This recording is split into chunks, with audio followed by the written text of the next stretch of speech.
Bonjour à toutes, bonjour à tous, bienvenue sur TV Vendée en ce lundi 3 novembre dans votre matinale. J'espère que vous allez bien en ce début de semaine et que vous avez bien profité de votre dernier week-end des vacances de la Toussaint. D'ailleurs, nous en reparlerons dans quelques instants de ce dernier week-end des vacances de la Toussaint. Bon courage à vous si vous apprêtez à prendre le chemin du travail, mais aussi des cours, puisque c'est la reprise pour tout le monde également ce matin. Je vous rappelle que comme tous les jours, vous pouvez bien sûr réagir à l'actualité du jour grâce au WhatsApp officiel de la matinale, dont voici le numéro. N'hésitez pas à nous envoyer un petit message avec votre prénom et votre commune de résidence. Nous avons reçu ce matin dans l'invité de la matinale à 8h10 Éric Rimbaud, le président des Restos du Cœur en Vendée. Nous avons notamment parlé avec lui de l'ouverture mercredi prochain d'un 13e centre pour l'association dans la commune de Esnay. Interview que vous retrouvez désormais sur tvvendée.fr. On passe tout de suite à votre météo pour aujourd'hui avec des nuages sur l'ensemble de la Vendée. Dès ce matin, ils sont un peu plus présents dans les terres. Comptez 8 degrés, donc dans les terres 13 degrés sur le littoral. Dans l'après-midi, les conditions vont rester similaires avec 16 à 17 degrés. Quelques pluies, quelques averses de pluie sont attendues, notamment dans l'est du département. Et d'ailleurs, on va aller voir ce qui se passe en termes de météo ce matin du côté de la Roche-sur-Yon. Nous sommes, Julien, à Moulins-Papon, si je ne dis pas de bêtises, c'est bien cela, avec ce très beau lever de soleil sur le lac du barrage de Moulins-Papon. Il est temps maintenant de faire un point sur les marées. Pour aujourd'hui, les horaires des marées en ce lundi, on commence avec la Tranche-sur-Mer, une basse mer à 8h35 et 20h59, pleine mer à 2h40 et 14h58, coefficient de 76 à 84. Au niveau du passage du Gois, la première basse mer donc à 8h45, la suivante à 21h11, pleine mer à 2h29 et 14h43, coefficient identique, 76 à 84. Et je vous rappelle bien sûr que la traversée du passage du Gois peut se faire jusqu'à 1h30 avant et après la marée basse.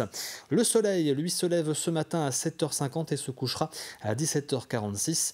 Et nous fêtons aujourd'hui à la fois les Hubert et les Gwenaël. Bonne fête donc à tous. Et il est temps déjà de faire un point sur l'actualité du jour. Voici le journal.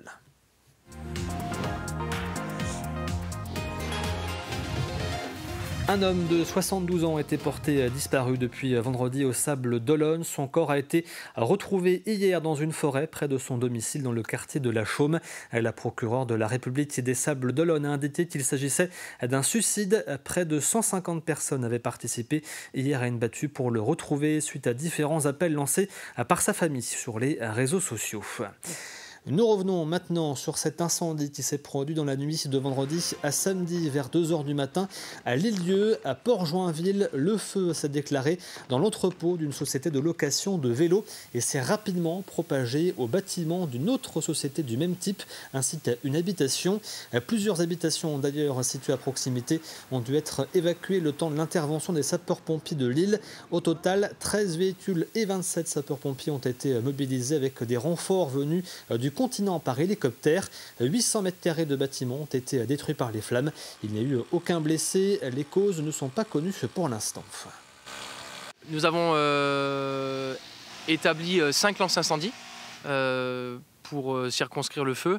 Et l'objectif, c'était d'essayer de contenir au maximum le feu sur le départ initial.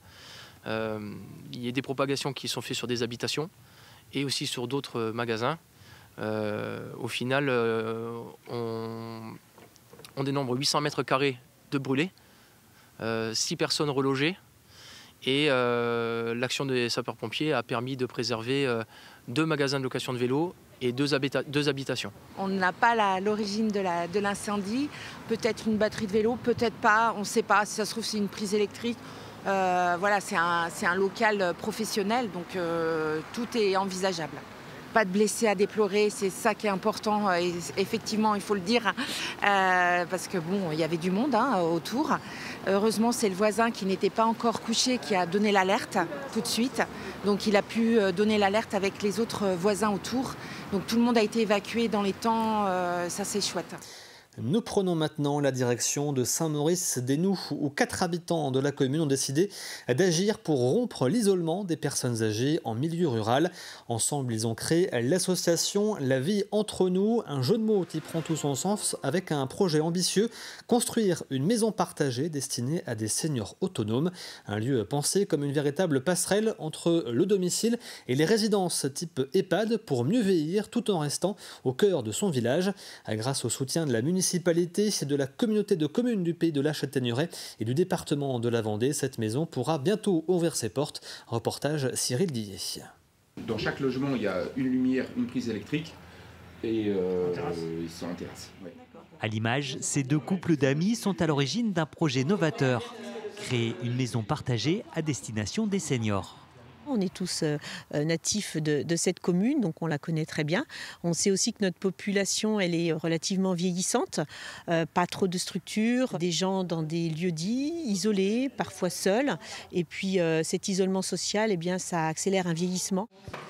C'est en faisant ce constat qu'ils ont décidé de se lancer dans ce projet. Aujourd'hui, la construction touche à sa fin et l'heure est aux finitions.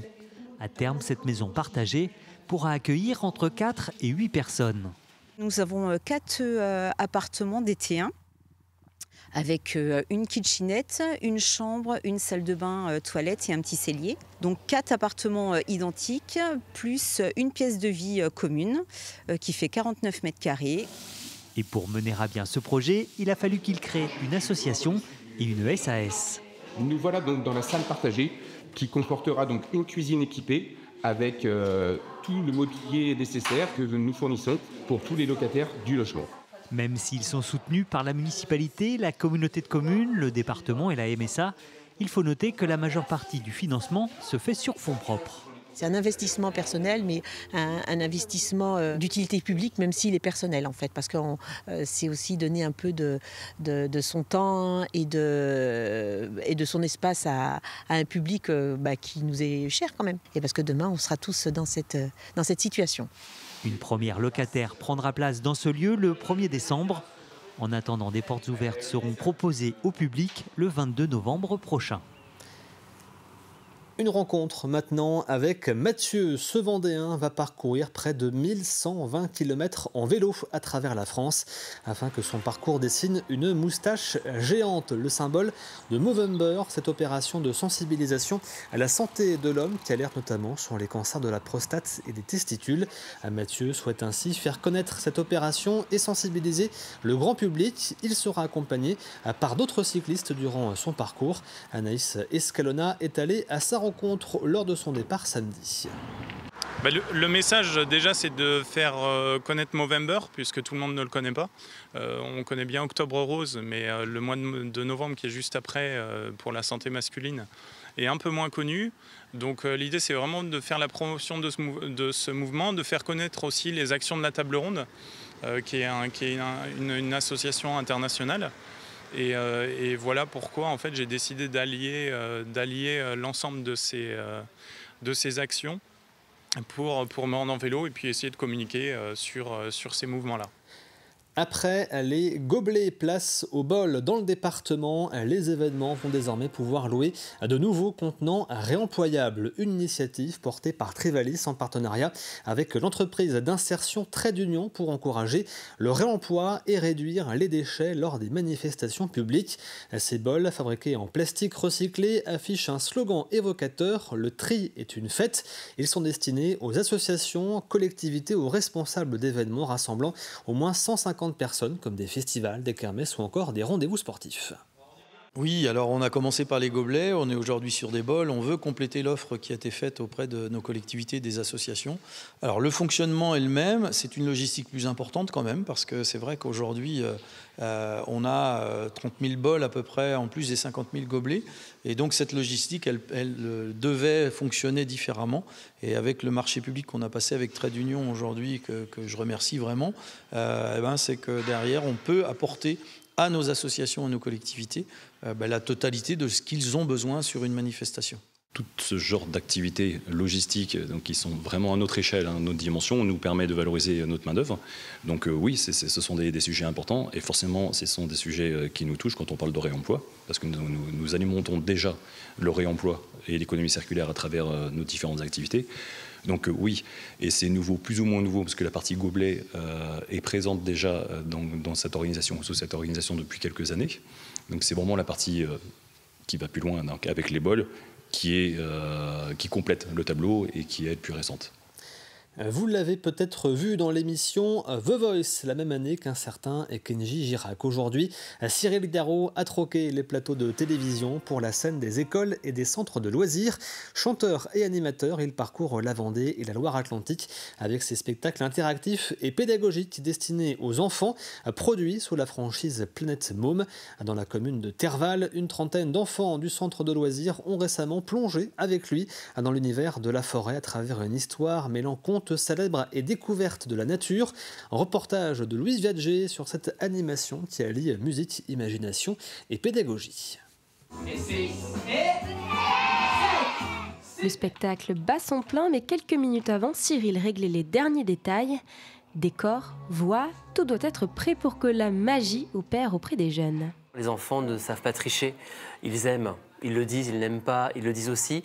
Et voilà, c'est de la connaissance et du savoir autrement, Planète Môme. On a un fil conducteur avec le film. C'est un film qui est fait par de vrais acteurs, voilà. Et en fonction du thème pédagogique abordé dans les écoles, on a un spectacle qui convient en fait. Et on vient dans les écoles pour apporter du savoir autrement, d'une manière plus ludique, plus récréative entre guillemets. Les enfants sont plongés dans la forêt, ils découvrent la faune et la flore et de célèbres contes. Alors forcément, ça marque les esprits. C'était bien. J'ai bien aimé voir les animaux. Quand il a eu les champignons. J'ai aimé quand ils ont vu le château. Parce que ça m'a un petit peu surprise. C'est un peu à cet âge-là que Cyril a commencé à chanter. Depuis, la musique n'a jamais quitté sa vie. Il anime ses spectacles interactifs et pédagogiques pour enfants depuis 3 ans, un travail à plein temps. C'est alors des spectacles pratiquement tous les jours, mais aussi beaucoup de démarchage, parce que c'est vrai que ça, c'est les coulisses de notre métier. Mais on démarche pas mal pour les écoles, mail, téléphone, etc. On est notre propre chef. Et donc c'est beaucoup de travail, voilà. Mais c'est vrai qu'on démonte. En fait, on est multitâche, parce qu'on démonte, on monte le matériel, on est comédien, on est chanteur, on est même conducteur, parce qu'on fait beaucoup de routes. Un agenda bien rempli pour Cyril, donc avec une quarantaine de spectacles en novembre et en décembre, principalement dans le Nord-Vendée et en Loire-Atlantique.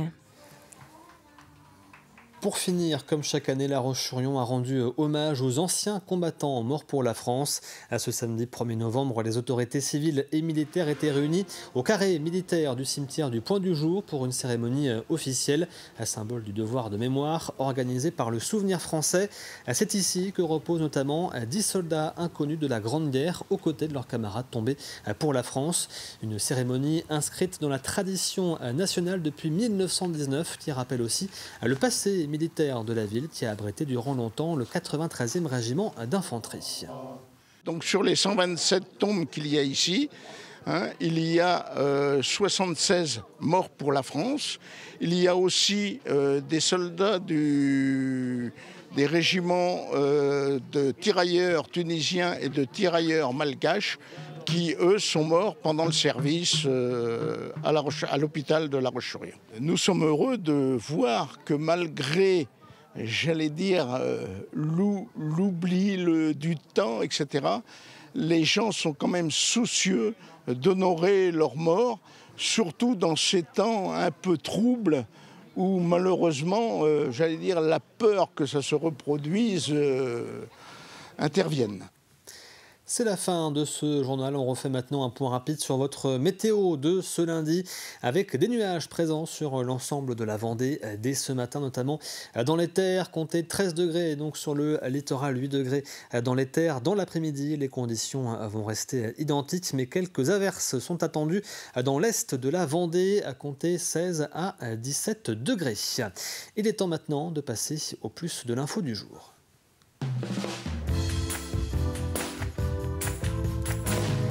Et le plus de l'info ce matin est consacré au Marais Poitevin, ce territoire qui s'étend sur 3 départements. Récemment, un colloque s'est tenu en Vendée pour justement parler de la gouvernance du Marais Poitevin, mais également de la question de la gestion de l'eau.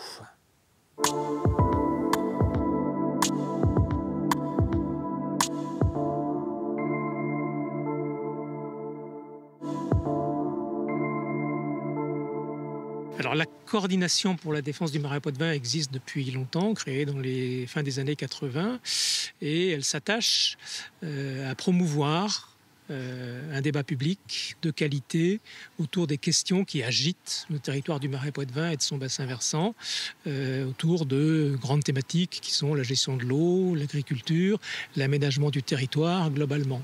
Et il nous a semblé que dans la période actuelle, où ces sujets sont un peu bousculés, notamment en raison des évolutions liées au changement climatique, il serait pertinent de revenir, de remettre sur le métier un certain nombre de questions qui sont un petit peu constantes, qui sont un peu toujours dans l'actualité, autour de 2 grands sujets. La gouvernance de ce territoire, qui est effectivement assez complexe. Et puis, cet après-midi, on parlera plus des enjeux autour de l'évolution du paysage global et aussi du paysage agricole de ce territoire. Les enjeux dans le Marais sont peut-être encore plus forts qu'ailleurs, parce que les zones humides, on sait le rôle important qu'elles ont dans la rétention de l'eau, dans la gestion de l'impact sur les sols, l'impact sur les cultures. C'est aussi l'évolution de l'agriculture vers l'agroécologie. C'est quelque chose qu'il faut définir, qu'il faut observer, et les évolutions sont souvent lentes, considérées comme trop lentes. C'est le lieu aussi de conflits d'usage. Et moi qui suis quelqu'un qui cherche à la fois la modération et la coordination des discours, je pense que c'est un lieu d'expérimentation très intéressant. On est sur un territoire qui est complexe de ce point de vue-là, puisqu'il est sur 3 départements, voire même 4 départements pour ce qui concerne la mission relative à l'irrigation agricole. C'est 2 régions administratives, donc ça nécessite de pouvoir faire de la coordination, trouver des espaces où on va harmoniser un certain nombre de choses, les synchroniser si possible. Il y a aussi d'autres structures de gestion, de projets. Il y a évidemment les schémas d'aménagement et de gestion de l'eau avec leur fameux comité local de l'eau, donc des parlements de l'eau qui sont sur des bassins, composent de grands bassins versants du Marais Poitevin. Donc ça nécessite effectivement beaucoup d'harmonisation, d'échanges, de synchronisation parfois, pour que les choses avancent un peu tout dans le même sens. Voici pour ce plus de l'info consacré donc à la gestion du Marais Poitevin. Je vous rappelle que vous retrouvez l'ensemble des plus de l'info sur tvvendée.fr. Comme tous les lundis, il est temps de faire le point sur l'actualité sportive du week-end. Voici le journal des sports.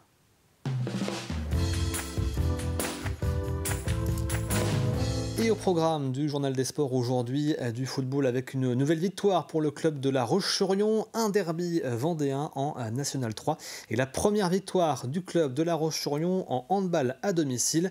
Un journal des sports préparé par Paul Deswatines.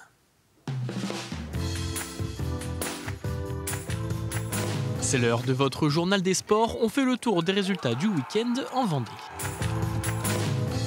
Ouvrons notre chapitre football avec La Roche, toujours leader de son groupe de National 2 qui recevait Châteaubriand. Et dès le début du match, la physionomie de la rencontre est claire. Les visiteurs ont le ballon tandis que les Vendéens procèdent en contre à la 25e minute. Sur un corner, Thomas Allemand ouvre le score de la tête, ça fait 1-0. Châteaubriand réagit, mais le gardien lyonnais sauve les siens sur sa ligne. À la pause, avantage logique mais fragile. En seconde période, les voltigeurs insistent et égalisent à la 70e minute grâce à Randy Mavinga. 8 minutes plus tard, Momar Ndiaye redonne l'avantage aux locaux sur une frappe déviée, ça fait 2-1. Malgré la pression adverse, La Roche tient bon, son gardien se montre une nouvelle fois décisif et le leader s'impose. Score final 2-1. C'était pas un match facile face à un adversaire difficile à jouer. C'est un adversaire assez athlétique qui mise beaucoup sur le duel, sur l'intensité. Et c'est vrai qu'on a su répondre ce soir de ce côté-là. Et puis on a su faire des choses Pas sur la durée du match, parce qu'ils nous ont quand même secoué un petit peu de temps en temps, mais voilà, on a su être solide pendant les périodes plus compliquées pour nous.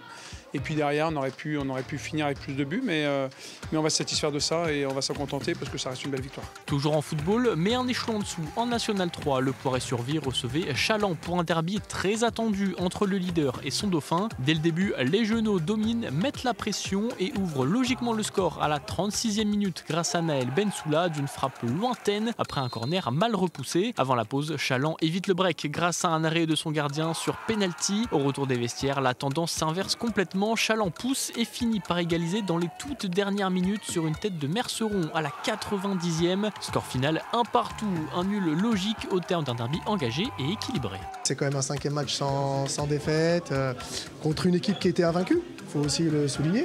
Ce qu'ils ont fait contre nous, ils l'ont fait contre Tours il y a 2 semaines, c'est pas anodin. Mais ça, il n'y a pas de hasard. Donc ça montre aussi certaines valeurs en face. Et contre une équipe très solide et très expérimentée du championnat, je trouve qu'on fait une très bonne première mi-temps et qu'on était à 2 doigts de gagner le match, mais ça n'a pas suffi. Le résultat à la fin, les garçons qui ont été chercher les choses et qui n'ont rien lâché, et puis qui a payé à la fin. Je pense que c'est un partage des points qui est assez équitable. Et ça, nous, l'important, c'était que le compteur continue de tourner. Un mot de handball, La Roche recevait Pessac avec l'objectif de décrocher enfin sa première victoire à domicile. Le début de match est équilibré, ce sont les 2 gardiennes surtout qui brillent, mais à 10 minutes de la pause, alors que le score est de 8 partout, La Roche prend l'avantage et mène 16-11 à la mi-temps. En seconde période, les Lyonnaises comptent jusqu'à 7 buts d'avance avant de voir Pessac revenir à seulement 2 longueurs. Mais grâce à une défense engagée et une meilleure efficacité offensive, les Lyonnaises reprennent le contrôle et s'imposent finalement 33-27. Celle-là, on l'attendait. On avait parlé en début d'année d'être plutôt une forteresse à domicile. Bon, on s'est un peu manqué sur le début de saison. Celle-ci était importante parce que comptablement, on était quand même au fond du classement. On avait besoin de prendre des points et on avait aussi besoin de se rassurer à domicile. On est contente d'avoir réussi à le tenir malgré tout et à ne pas l'avoir lâché parce que voilà, il y a plein de moments où elles sont revenues et on a eu un peu le caractère d'y retourner, mais c'est un match qu'on aurait dû sécuriser bien plus rapidement et pas se faire peur plusieurs fois dans la deuxième mi-temps. Un mot de basket pour terminer. Côté féminin, le RVBC s'est incliné 79-71 à Charnay. Défaite également pour le VCB 99-83 à Antibes. C'est la fin de ce journal des sports. Ne manquez pas 85 chrono ce lundi à 18h45, 35 minutes de direct avec invités et chroniqueurs pour revenir sur l'actualité du sport vendéen ce week-end. Merci Paul Deswatines pour ce journal des sports. Et si vous souhaitez aussi poursuivre en parlant sport, vous avez bien sûr 85 chrono à 18h45 ce soir, mais également aujourd'hui l'entretien sport à retrouver sur TV Vendée. Entretien ce lundi avec Marvin Roturo, coprésident du Poiré Roller Club de Ringhockey. Il est temps pour nous donc de passer maintenant à Café Cuisine.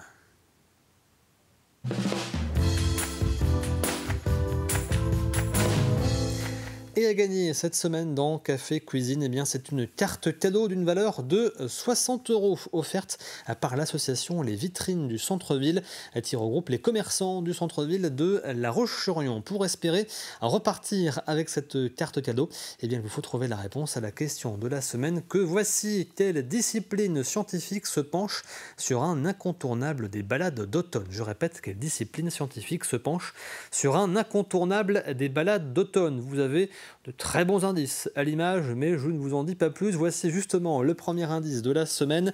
Ces sujets d'études se cachent souvent sous les feuilles ou les chênes. Je répète, ces sujets d'études se cachent souvent sous les feuilles ou les chênes. Je vous rappelle le principe de Café Cuisine. Vous avez jusqu'à vendredi midi pour tenter votre chance. Rendez-vous sur tvvendée.fr, rubrique le jeu de la matinale. Vous y retrouvez bien sûr la question de la semaine et l'ensemble des indices jour après jour. Un tirage au sort vendredi après-midi. Et nous aurons le nom de la gagnante ou du gagnant la semaine prochaine. Non pas lundi prochain, puisque exceptionnellement il n'y aura pas de matinale lundi ni mardi la semaine prochaine. Nous serons donc de retour le mercredi suivant.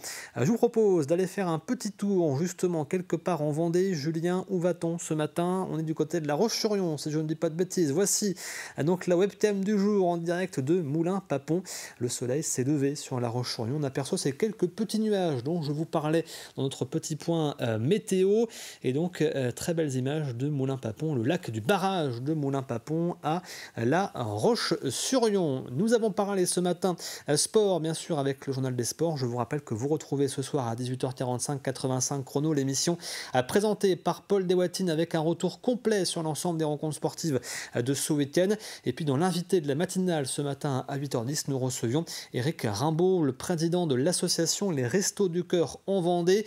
L'association ouvre un 13e centre d'accueil, ce sera à Aizenay, ouverture prévue un mercredi. Nous avons donc parlé de ce nouveau centre, ce 13e centre dans le département avec lui ce matin, mais également fait un point sur les besoins des Restos du Cœur à l'approche de la période hivernale qui est souvent plus tendue en termes de dons et de besoins. Si vous souhaitez d'ailleurs soutenir les Restos du Cœur, rendez-vous tout simplement sur leur site internet. On arrive tranquillement à la fin de cette matinale. Merci à vous de l'avoir suivi. L'actualité revient bien sûr à 12h30 avec le journal présenté par Aurélien Huard. Quant à moi, je vous retrouve demain à partir de 7h. Passez une excellente journée devant TV Vendée, bien sûr.